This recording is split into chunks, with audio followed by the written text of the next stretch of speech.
Hello everyone, welcome to teaching journey exam. तो आज हम डिस्कस करेंगे साइंस एनसीईआरटी के कुछ इंपॉर्टेंट क्वेश्चन जो कि क्लास 6 लेसन 2 पर बेस्ड होंगे।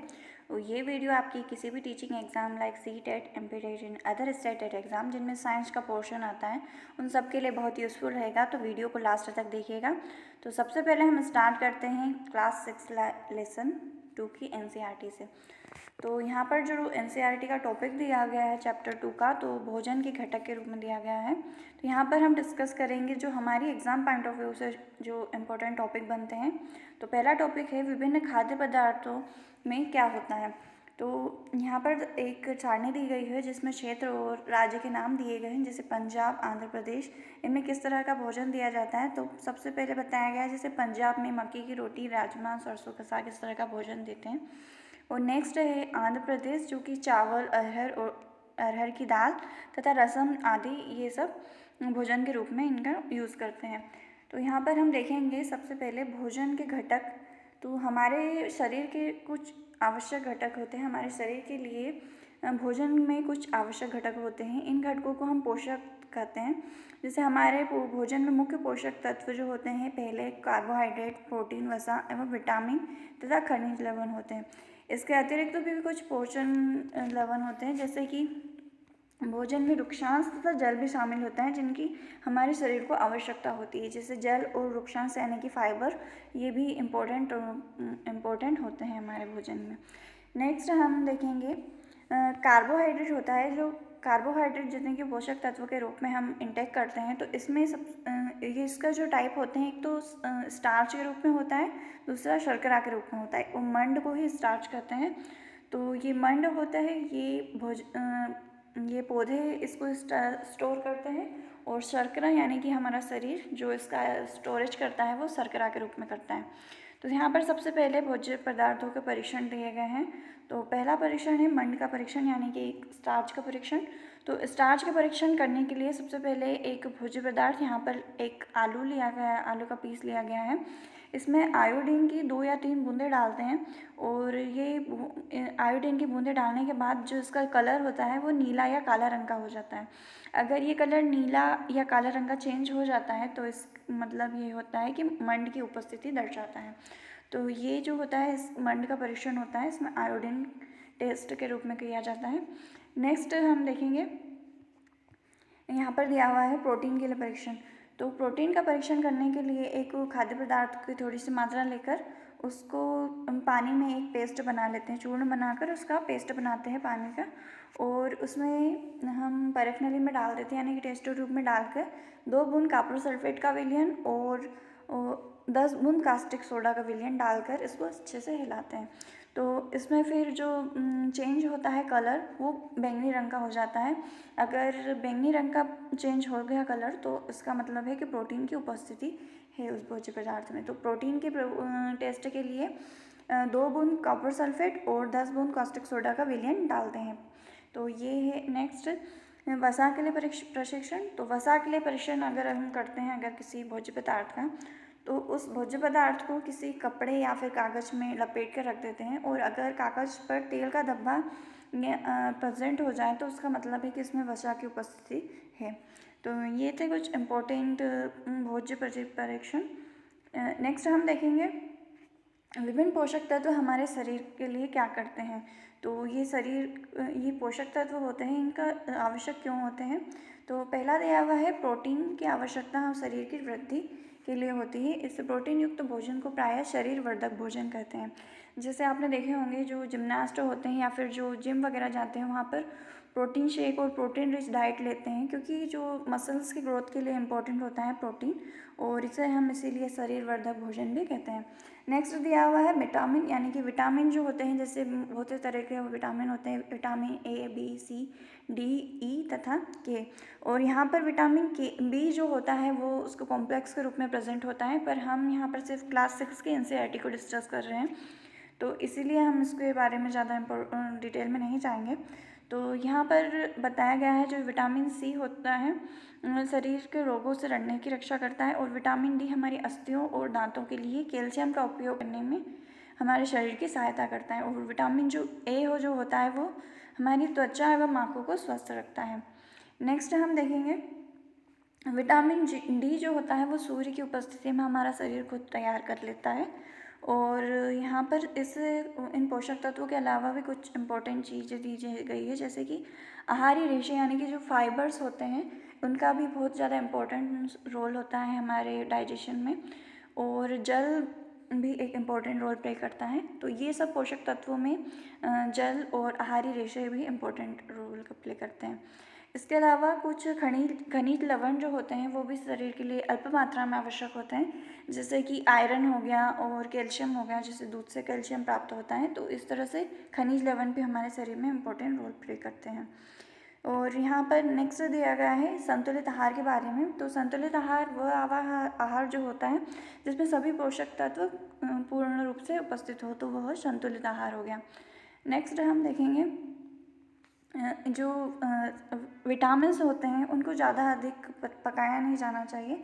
जैसे विटामिन सी होता है वह अधिक गर्मी में नष्ट हो जाता है।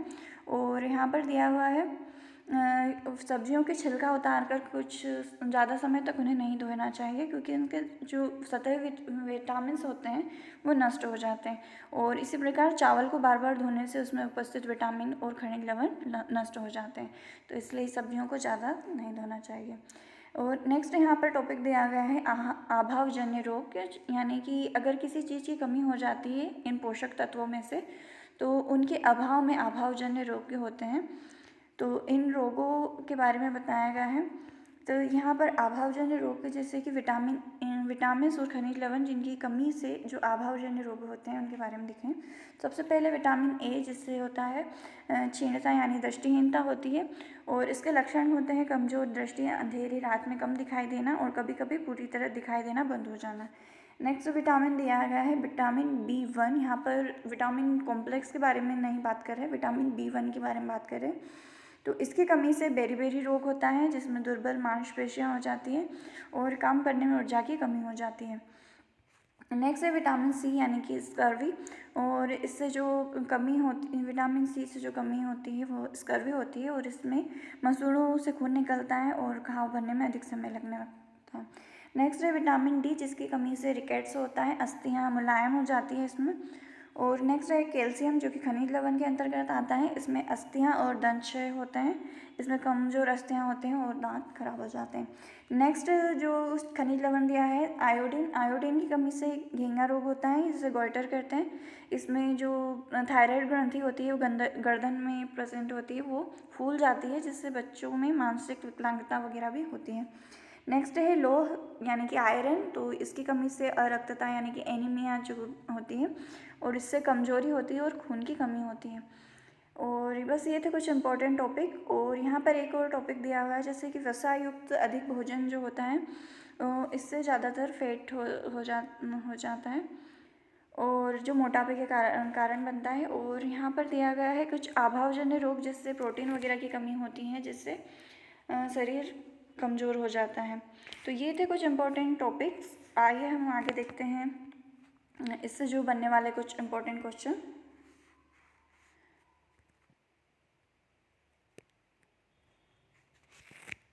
तो यहाँ पर पहला क्वेश्चन है, निम्नलिखित में से कौन सा भोजन के पोषक तत्वों में सम्मिलित है।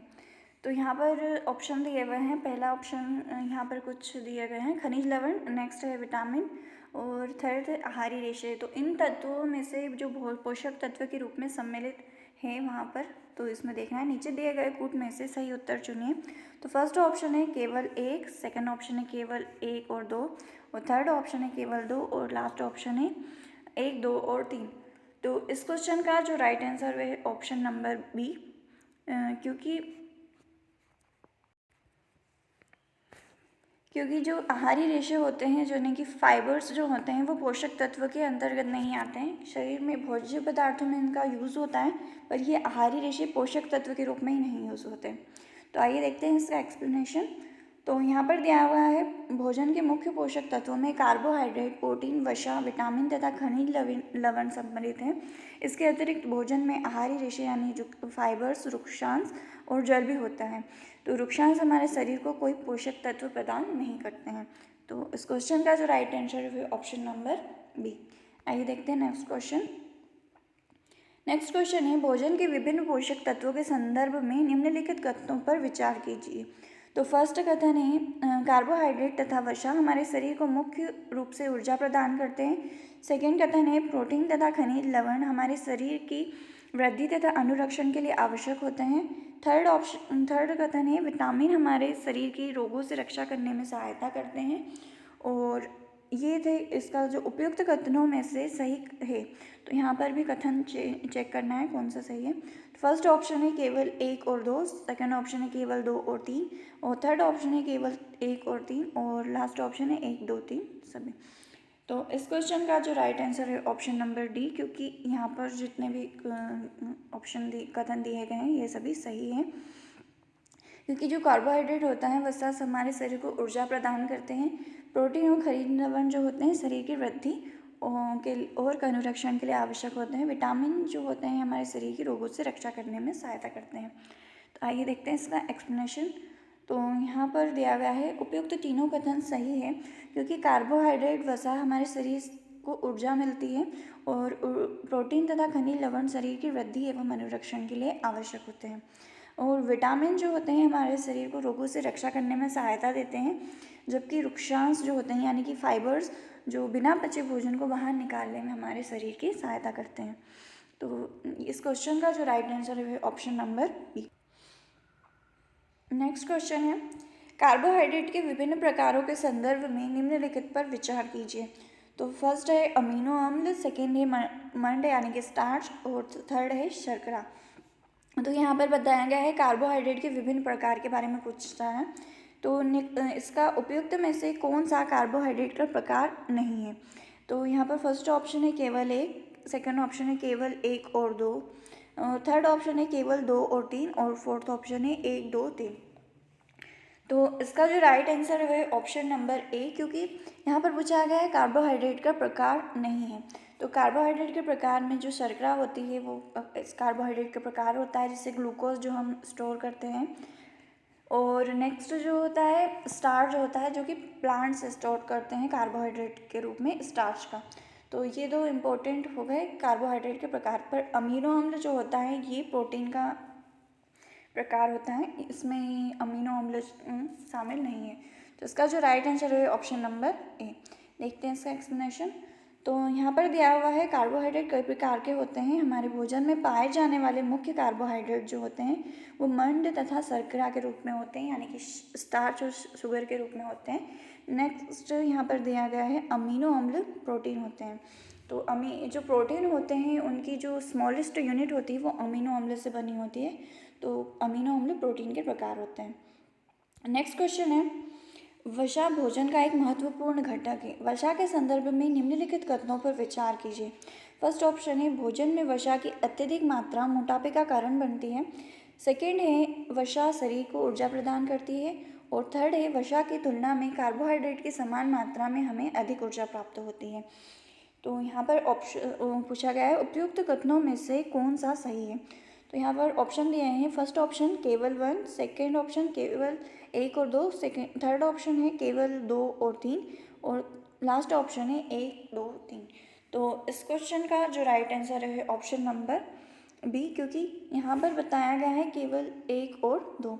क्योंकि जो थर्ड वाला जो है कथन वो गलत है, क्योंकि यहाँ पर बताया गया है कार्बोहाइड्रेट की समान मात्रा वसा की तुलना में कार्बोहाइड्रेट की समान मात्रा में अधिक ऊर्जा प्राप्त होती है, ये गलत है। तो आइए देखते हैं इसका एक्सप्लेनेशन। यहाँ पर बताया गया है कथन 1 और 2 सही है, परंतु 3 गलत है, क्योंकि कार्बोहाइड्रेट की तुलना में वसा की समान मात्रा हमें ऊर्जा अधिक देती है। क्योंकि वसा जो होते हैं वो फैटी एसिड की यूनिट होती है, वो अधिक ऊर्जा देती है। और अदर जो कथन है पहला और दूसरा ये सही है, क्योंकि भोजन में वसा की अत्यधिक मात्रा मोटापे का कारण बनती है और वसा शरीर को ऊर्जा प्रदान करती है। तो जितनी भी वसा होती है वो ऊर्जा प्रदान करने के रूप में होती है। नेक्स्ट क्वेश्चन हम देखेंगे, पोषक तत्वों के अलावा जल भी भोजन का एक हिस्सा होता है। इस रूप में जल के संदर्भ में निम्नलिखित कथनों पर विचार कीजिए। तो फर्स्ट कथन है कुछ सीमा तक शरीर के लिए आवश्यक जल की पूर्ति खाद्य पदार्थों में उपस्थित जल से ही हो जाती है। नेक्स्ट कथन है जल भोजन में उपस्थित पोषकों को अवशोषित करने और मूत्र तथा पसीने के रूप में अपशिष्ट पदार्थ को बाहर निकालने में सहायता करता है। तो यहाँ पर पूछा गया है उपयुक्त कथनों में से सही कथन है। तो इस क्वेश्चन का जो राइट आंसर है ऑप्शन नंबर सी, क्योंकि ये दोनों कथन जो हैं वो सही हैं, पहला और दूसरा दोनों सही हैं। आइए देखते हैं इसका एक्सप्लेनेशन।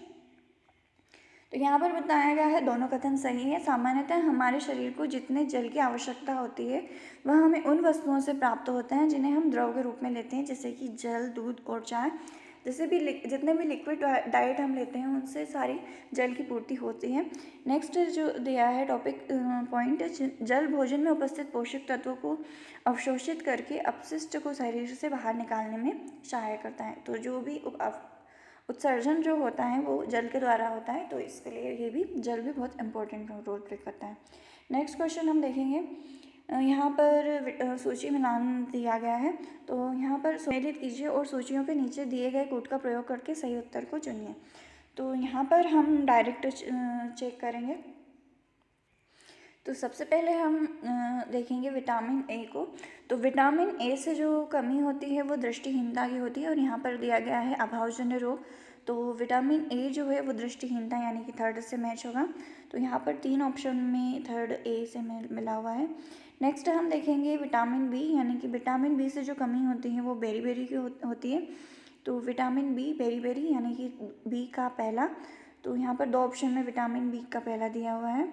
नेक्स्ट है विटामिन सी, यानी कि विटामिन सी से जो कमी होती है वो होती है स्कर्वी।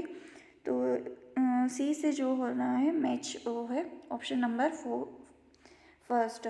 और विटामिन डी से जो कमी होती है वो होती है रिकेट्स, यानी कि हड्डियाँ कमज़ोर हो जाती हैं। तो इस क्वेश्चन का जो राइट आंसर होगा ऑप्शन नंबर ए होगा। तो आइए देखते हैं इसका एक्सप्लेनेशन। तो विटामिन ए की कमी से दृष्टिहीनता यानी कि रतौंधी होती है, जो कमज़ोर दृष्टि, अंधेरे, रात में कम दिखाई देना और कभी कभी पूरी तरह से दिखाई देना बंद हो जाता है। ये सभी रतौंधी के लक्षण होते हैं जो विटामिन ए की कमी से होते हैं। नेक्स्ट दिया है विटामिन B1 की कमी से बेरी रोग होता है, जिसमें दुर्बल पेशियाँ और काम करने में ऊर्जा की कमी, और ये सभी इस रोग के लक्षण होते हैं।